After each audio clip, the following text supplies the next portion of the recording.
विसर्जन मिरवणुकीमध्ये सहभागी होण्यावरून पुण्यातील गणेश मंडळांमध्ये मतभेद निर्माण झालेले आहेत। यंदा विसर्जन मिरवणुकीमध्ये कोण लवकर सहभागी होणार यावरून वादाची शक्यता आहे।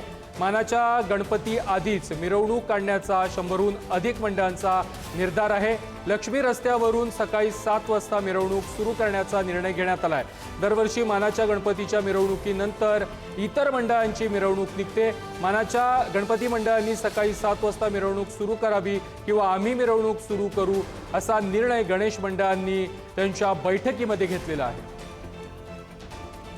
मानाच्या गणपतींनी एकतर त्यांची वेळ बदलावी, त्यांनी सकाळी 7ला विसर्जन मिरवणूक चालू करावी आणि 12 पर्यंत त्यांची विसर्जन मिरवणूक संपवावी, किंवा जी इतर 150-200 मंडळ आहेत त्यांनी असं ठरवायला की आम्ही सकाळी 7ला मिरवणूक चालू करणार आणि मुख्य प्रवाहात जाणार। मानाच्या गणपतींना कधी निघायचं त्यांनी निघू द्या, आम्ही आमची मिरवणूक चालू करणार आणि त्यांनी तशी मागणी ठराव केलेला आहे। गणेश मंडळाचा कार्यकर्ता हा सक्षम, सृजनशील आणि संवेदनशील आहे आणि तो कुठलाही वाद हा सामोपचाराने मिटवण्यासाठी निश्चित गणेश मंडळाचा कार्यकर्ता पुढे येईल। लोकांना मिरवणूक ही व्यवस्थित पाहता यावी, पूर्ण पाहता यावी आणि वेळेत पाहता यावी यासाठी सर्व मंडळांनी सहकार्य करणं गरजेचं आहे आणि ते निश्चित होईलच। या वर्षीची बैठक ही निर्णय घेण्याचीच आहे, कारण आम्ही प्रत्येक मंडळाने ठरवले अभि नाही तो कभी नाही आणि 100% आम्ही सकाळी 7 वाजता निघणार आणि प्रत्येक गणपतींनी प्रत्येकाला निकष लावून घ्यावे की एकच ढोल ताशाचं पथक असावं की ज्यांनी 2 मंडळांमध्ये अंतर राहणार नाही।